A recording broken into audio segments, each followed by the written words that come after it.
Salam kerahiman. Hari ini 8 Juni. Kita akan baca sama-sama dari 1367, 1368, 1369. Kita mulai ya dengan doa pembukaan. Dalam nama Bapa dan Putra dan Roh Kudus. Amin. Kemuliaan kepada Allah di surga dan damai di bumi bagi orang yang berkenan kepadanya. Kami memuji Dikau, kami meluhurkan Dikau, kami menyembah Dikau, kami memuliakan Dikau, kami bersyukur kepadamu karena kemuliaan-Mu yang besar. Ya Tuhan Allah, Raja Surgawi, Allah Bapa yang Maha Kuasa. Ya Tuhan Yesus Kristus, Putra yang Tunggal. Ya Tuhan Allah, Anak Domba Allah, Putra Bapa. Engkau yang menghapus dosa dunia, kasihanilah kami. Engkau yang menghapus dosa dunia, kabulkanlah doa kami. Engkau yang duduk di sisi Bapa, kasihanilah kami. Karena hanya Engkaulah kudus, hanya Engkaulah Tuhan. Hanya Engkaulah Maha Tinggi, ya Yesus Kristus, bersama dengan Roh Kudus dalam kemuliaan Allah Bapa. Dalam nama Bapa dan Putra dan Roh Kudus. Amin. 1367. Hari ke-8. Oh Tuhanku, di hadirat hati-Mu yang Maha Kudus, aku mengenang semua berkat-Mu. Sementara mengenang semua itu, aku sudah merasakan bahwa aku harus melambungkan syukur istimewa atas begitu banyak rahmat dan berkat dari Allah. Aku ingin membenamkan diriku dalam doa syukur di hadirat keagungan Allah, dan aku akan terus melaksanakan doa syukur ini selama 7 hari dan 7 malam. Memang secara lahiriah, aku akan melaksanakan semua tugasku, tetapi bagaimanapun, rohku akan terus-menerus berdiri di hadapan Tuhan dan semua latihanku akan dipenuhi dengan roh syukur. Setiap petang, aku akan berlutut selama setengah jam di kamarku, sendirian bersama Tuhan. Setiap kali terbangun pada malam hari, aku akan membenamkan diri dalam doa syukur. Dengan cara ini, aku ingin membalas sekurang-kurangnya sebagian kecil berkat Allah yang berkelimpahan. 1368. Tetapi untuk membuat semua ini lebih berkenan dalam pandangan Allah dan untuk menghapus bayang-bayang keraguan-raguan yang paling kecil sekalipun dari benakku, aku pergi kepada pembimbing rohaniku. Kepadanya aku mengungkapkan keinginan-keinginan jiwaku, yakni keinginanku untuk membenamkan diri dalam doa syukur seperti itu. Aku mendapat izin untuk semuanya, kecuali bahwa aku hendaknya tidak memaksa diri untuk berdoa setiap kali terbangun pada malam hari. 1369. Dengan sukacita yang sungguh besar, aku kembali ke biara.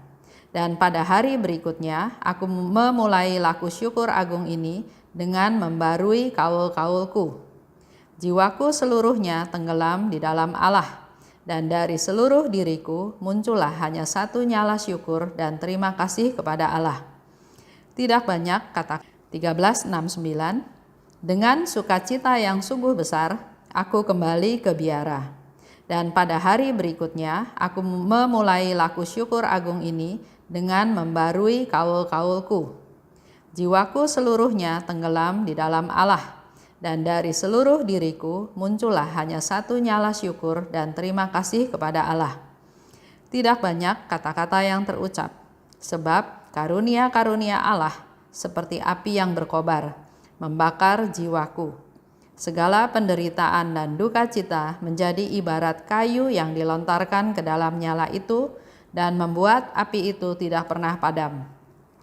Aku mengundang langit dan bumi untuk bergabung dalam ucapan syukurku. Kita langsung 3 nomor ya. 1367, 1368, 1369. 1367 itu bicara tentang keputusannya Suster Faustina. Di situ dikatakan hari ke-8.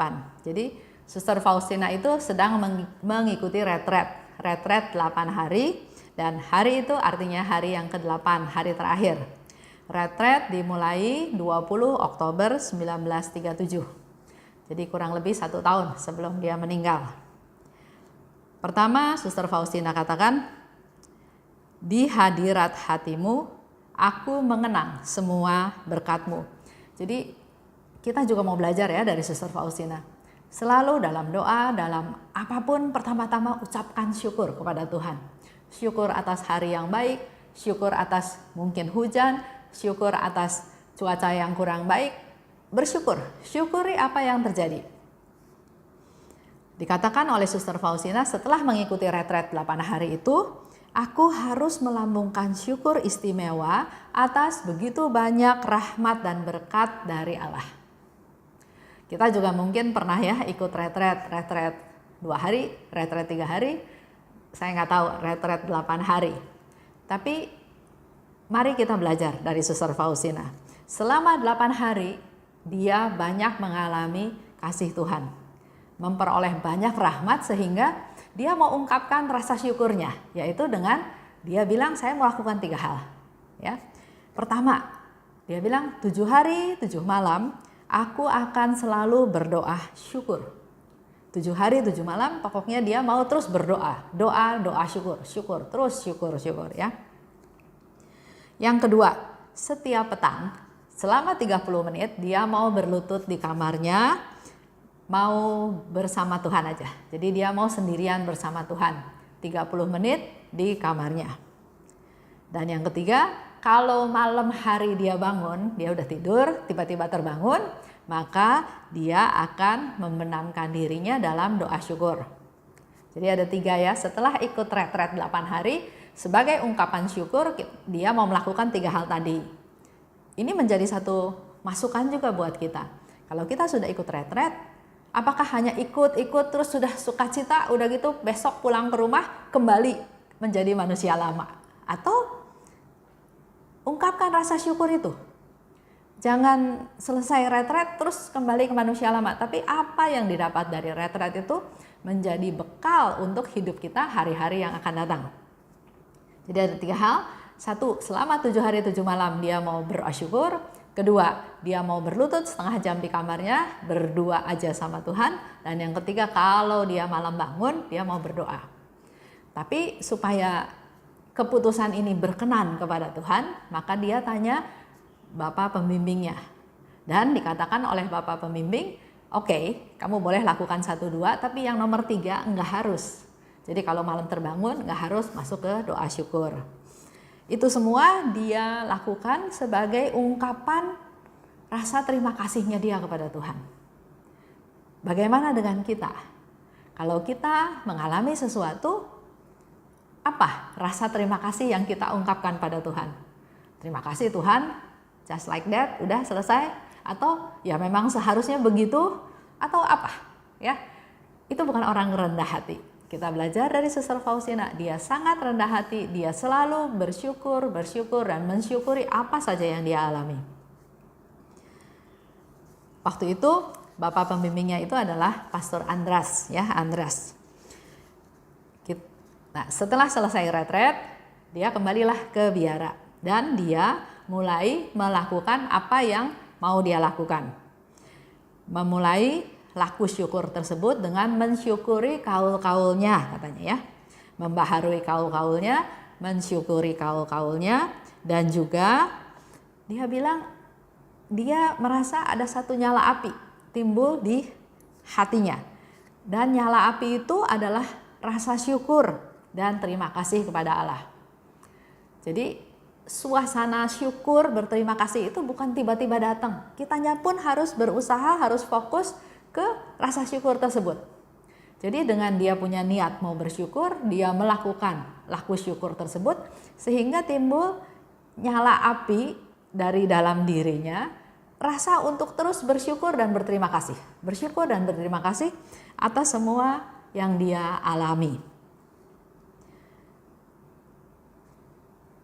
Yang dia alami itu banyak hal, ya. juga termasuk penderitaan, juga termasuk duka cita. Tapi karena dia sudah punya niat untuk bersyukur, maka segala penderitaan, segala duka cita itu bukan membuat rasa syukur dia melemah.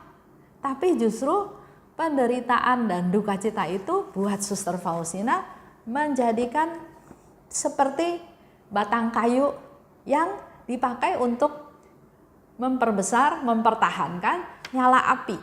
Jadi dia butuh, supaya apinya nggak padam, dia butuh batang kayu untuk dipakai, untuk dibakar supaya apinya tetap menyala dan bahkan makin lama makin besar.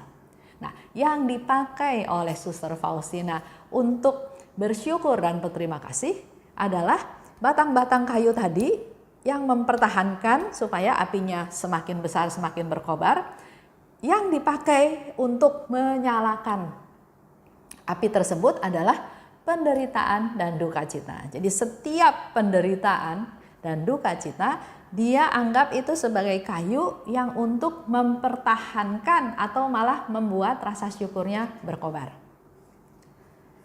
Kembali lagi semuanya tergantung kita. Kita punya kehendak bebas. Pada saat saya mengalami penderitaan, pada saat saya mengalami duka cita, apa yang saya lakukan? Saya jadi marah sama Tuhan, saya nggak mau bersyukur sama Tuhan, apinya padam. Tapi kalau kita bersyukur, maka rasa syukur itu akan menjadi semakin besar, semakin berkobar melalui penderitaan dan duka cita. Contoh ya, sekarang kan lagi zamannya COVID-19. Begitu banyak orang yang sakit dan bahkan meninggal.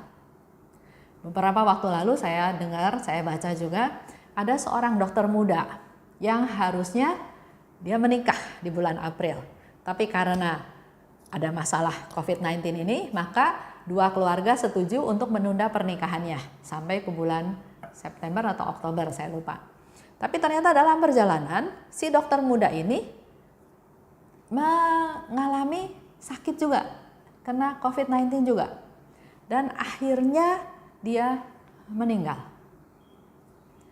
Yang saya baca, reaksi daripada tunangannya, keluarganya, dikatakan bahwa papa, mama, dan saya, tunangannya, bangga sama kamu. Kamu sudah mau berkorban untuk keselamatan orang lain.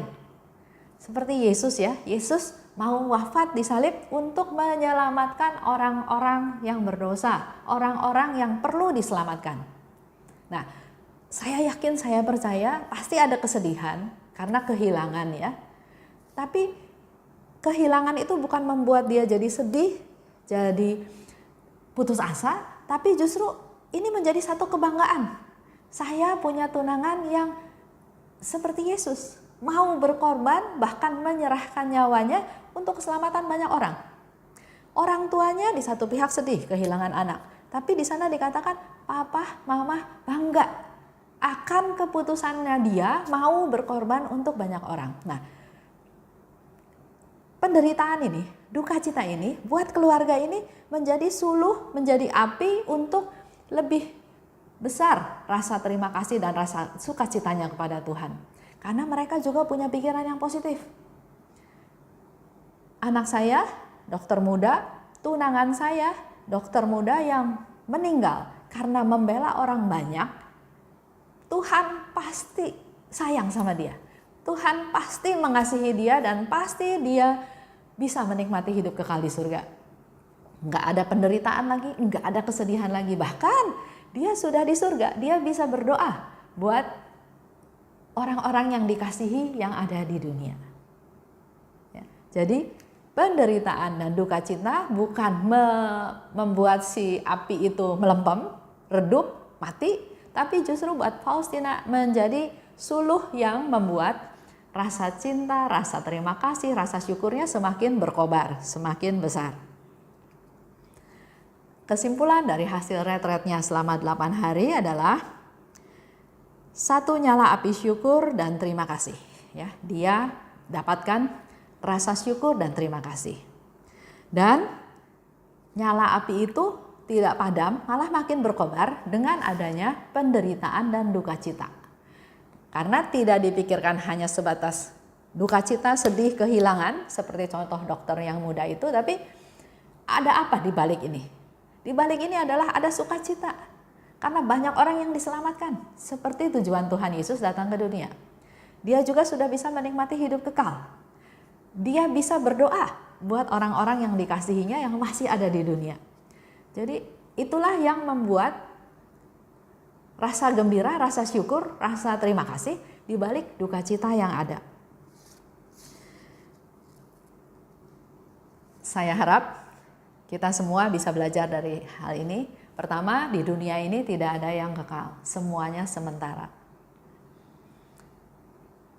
Mari kita selalu memposisikan diri selalu dalam rasa syukur dan terima kasih, sehingga hal ini bisa menambah sukacita kepada kita, dan otomatis kalau kita bersukacita, maka kita pun mampu membagikan sukacita ini kepada orang lain.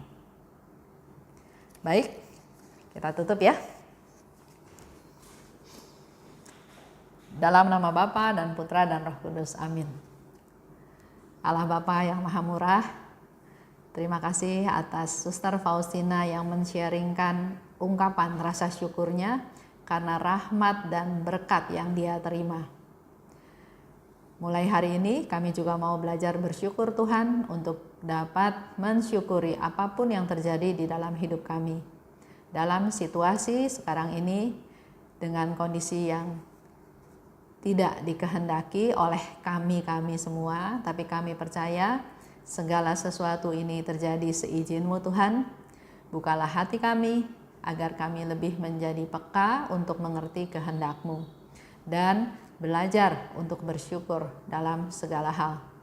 Kami mau berdoa juga untuk para korban yang sudah meninggal, khususnya karena COVID-19. Engkau ampuni segala dosanya ya Tuhan, dan semoga mereka segera bisa menikmati hidup kekal bersama Engkau di dalam surga. Berkati pula, hibur pula keluarga yang ditinggalkan agar selalu ada dalam pemeliharaan dan penghiburan daripada-Mu. Amin.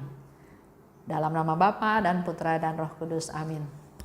Salam kerahiman.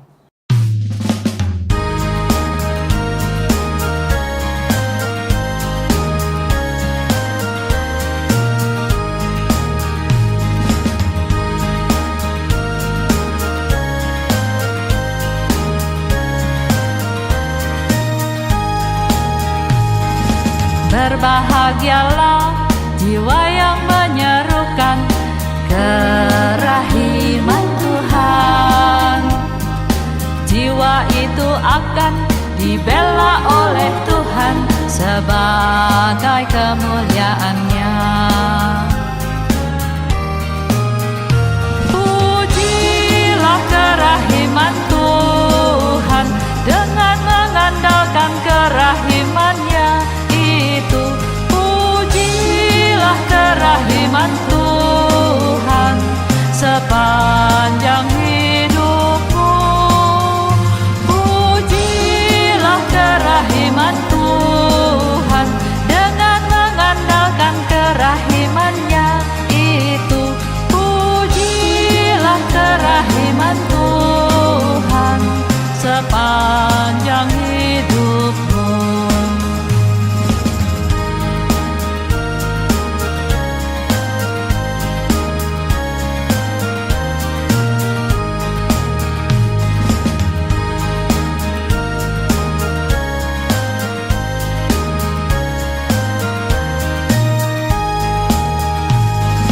Berbahagialah jiwa yang menyerukan kerahiman Tuhan.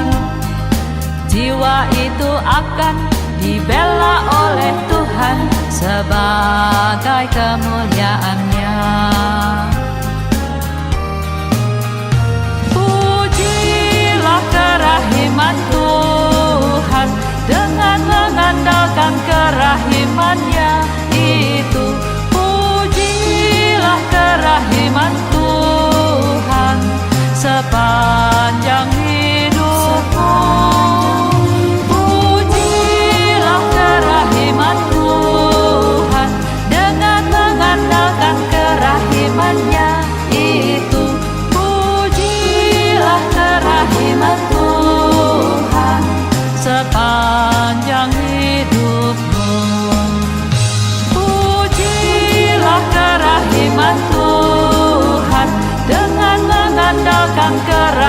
firman-Nya.